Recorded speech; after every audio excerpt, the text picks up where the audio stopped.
നമസ്കാരം. ലോക്സഭാ തെരഞ്ഞെടുപ്പിന് നാമനിർദ്ദേശ പത്രിക സമർപ്പിക്കുവാനുള്ള സമയപരിധി കഴിഞ്ഞ ദിവസം അവസാനിച്ചതോടെ സംസ്ഥാനത്ത് ചിത്രം കുറേക്കൂടെ വ്യക്തമായിരിക്കുന്നു. കോട്ടയത്തെ UDF സ്ഥാനാർത്ഥിയായിട്ടുള്ള ഫ്രാൻസിസ് ജോർജിനാണ് ഒടുവിൽ ആശ്വാസം ആകുന്നത് എന്ന് പറയാം. കാരണം ഈ അപരന്മാരായിട്ടുള്ള ഫ്രാൻസിസ് ജോർജുമാരുടെ ഒരു വലിയ നാമനിർദ്ദേശ പത്രിക വരണാധികാരി കഴിഞ്ഞ ദിവസം തള്ളുകയുണ്ടായി. അപരന്മാരുടെ പത്രികയ്ക്കെതിരെ UDF പരാതിയുമായി രംഗത്തെത്തിയിരുന്നു. രണ്ട് അപരന്മാരുടെ പത്രികയും തയ്യാറാക്കിയത് ഒരേ സ്ഥലത്ത് നിന്നാണ് എന്നും അതിലെ ഒപ്പുകൾ വ്യാജമാണെന്നുമായിരുന്നു UDF പരാതിയിൽ സൂചിപ്പിച്ചിരുന്നത്. ആ പരാതി വന്നതിനെ തുടർന്ന് വരണാധികാരിയായിട്ടുള്ള ജില്ലാ കളക്ടർ ഹിയറിംഗ് നടത്തി. ഇതിനുശേഷമാണ് ഈ അപരന്മാരുടെ പത്രിക തള്ളുവാനുണ്ടായ സാഹചര്യമുണ്ടായത്. CPM പാറത്തോട് ലോക്കൽ കമ്മിറ്റി അംഗമായിട്ടുള്ള ഫ്രാൻസിസ് ജോർജും കേരള കോൺഗ്രസിൻ്റെ മാണി വിഭാഗം ജില്ലാ കമ്മിറ്റി അംഗം ഫ്രാൻസിസ് ജോർജ് എന്നിവരാണ് കോട്ടയത്ത് പത്രിക നൽകിയിരുന്നത്. വരണാധികാരിയായിട്ടുള്ള കളക്ടർ ആവശ്യപ്പെട്ട തെളിവുകൾ നൽകുവാൻ അല്ലെങ്കിൽ തെളിവുകൾ ഹാജരാക്കുവാൻ കൂടുതൽ സമയം വേണമെന്ന് ഈ അപരന്മാരുടെ അഭിഭാഷകർ ആവശ്യപ്പെട്ടതാണ് മറ്റൊരു കാര്യം. പക്ഷേ എന്നാൽ ഇങ്ങനെ സമയം അനുവദിക്കുവാനാകില്ല എന്ന് ചൂണ്ടിക്കാട്ടിയാണ് വരണാധികാരി ഈ പത്രികകൾ മുഴുവനും തള്ളിയത്. അതായത് വൈകിട്ട് 4 മണിക്ക് ആരംഭിച്ച ഹിയറിംഗ് അവസാനിക്കുമ്പോൾ 4:45 വരെ അവർക്ക് വേണ്ടി നീണ്ടിരുന്നു. അതിനുശേഷം പത്രിക തള്ളിയതിനെതിരെ അപരന്മാർ കോടതിയെ സമീപിക്കുവാനുള്ള സാധ്യതയുണ്ട്. പാലക്കാട്ടെ LDF സ്ഥാനാർത്ഥിയായിട്ടുള്ള വിജയരാഘവൻ്റെ അപരൻ്റെ പത്രികയും ഇതോടൊപ്പം തള്ളിയിട്ടുണ്ട്. മാത്രമല്ല ശ്രീകൃഷ്ണം സ്വദേശിയായിട്ടുള്ള വിജയരാഘവൻ്റെ പത്രികയാണ് വരണാധികാരി ആയിട്ടുള്ള കളക്ടർ തള്ളിക്കളഞ്ഞിരിക്കുന്നത്. നമ്മൾ നോക്കേണ്ട മറ്റൊരു കാര്യം, എന്നാൽ മിക്ക മണ്ഡലങ്ങളിലും പ്രധാന മുന്നണി സ്ഥാനാർത്ഥികൾക്കെതിരെ അപരന്മാർ പലപ്പോഴും രംഗത്തെത്തിയിട്ടുണ്ട് എന്നുള്ളതാണ്. നമുക്കറിയാം, തിരുവനന്തപുരം മുതൽ കാസർഗോഡ് വരെ 20 മണ്ഡലങ്ങളിൽ ഭൂരിഭാഗവും അപരന്മാരുടെ സ്ഥാനാർത്ഥിത്വം മുന്നണി സ്ഥാനാർത്ഥികളുടെ ജയപരാജയത്തെ വല്ലാതെ നിർണ്ണയിക്കുമെന്നുള്ള കാര്യത്തിൽ സംശയമില്ല.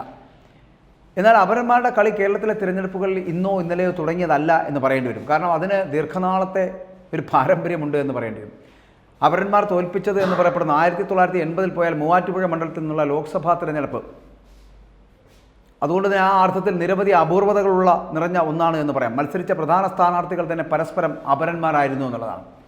അതായത് ആന ചിഹ്നത്തിൽ മത്സരിച്ച ജോർജ് ജോസഫ് മുണ്ടക്കലും കുതിര ചിഹ്നത്തിൽ മത്സരിച്ച കേരള കോൺഗ്രസ് സ്ഥാനാർത്ഥിയായിട്ടുള്ള ജോർജ് ജെ മാത്യുവും തമ്മിലായിരുന്നു പ്രധാന മത്സരം നടന്നത്.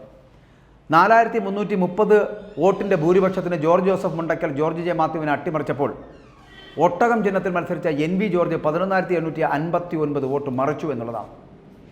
2001 നടന്ന നിയമസഭാ തെരഞ്ഞെടുപ്പിൽ അത് ഇരിങ്ങാലക്കുടയിൽ മത്സരിച്ച അന്നത്തെ DYFIയുടെ നേതാവ് T ശശിധരൻ 406 വോട്ടിനാണ് കേരള കോൺഗ്രസ് മാണി വിഭാഗത്തിലെ തോമസ് ഉണ്ണിയാടനോട് പരാജയപ്പെടുന്നത്.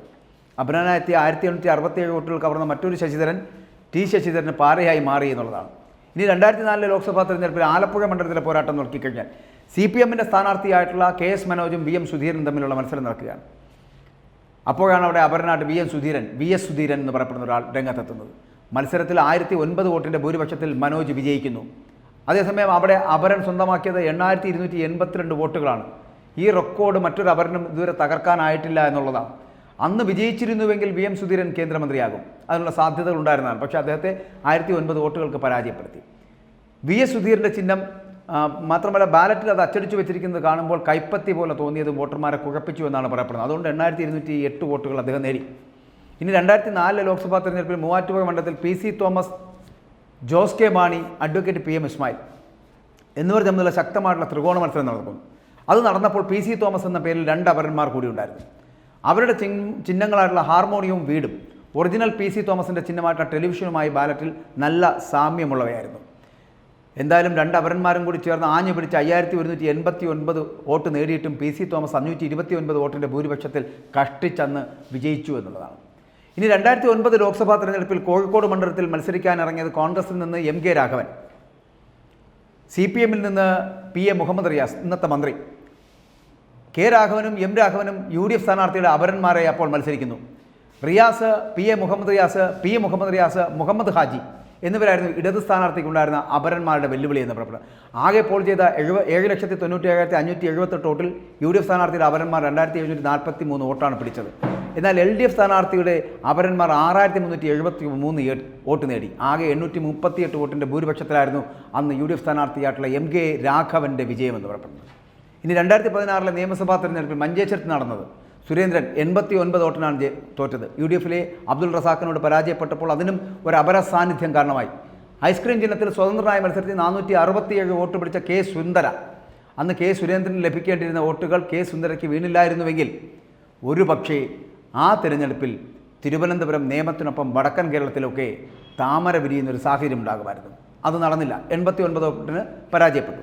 ഇത്തവണത്തെ ലോക്സഭാ തെരഞ്ഞെടുപ്പിലെ അപരന്മാർ ഏതൊക്കെ സ്ഥാനാർത്ഥികളെ തലവരെ മാറ്റി ഭരിക്കുമെന്ന് അല്ലെങ്കിൽ മാറ്റി വരയ്ക്കുമെന്നൊക്കെ കാത്തിരുന്ന് തന്നെ കാണേണ്ടി വരുമെന്നുള്ളതാണ്.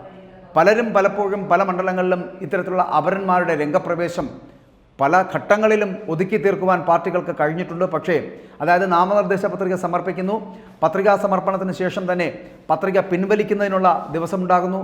ആ പത്രികാ സമർപ്പണത്തിൻ്റെ അവസാന ദിവസവും പത്രിക പിൻവലിക്കുന്ന ദിവസത്തിൻ്റെ വൈകുന്നേരം 5 മണി വരെയുള്ള സമയവും ആ സമയത്തിനടയ്ക്ക് നടക്കുന്ന ചില ബാർഗൈനിങ് ഉണ്ട്.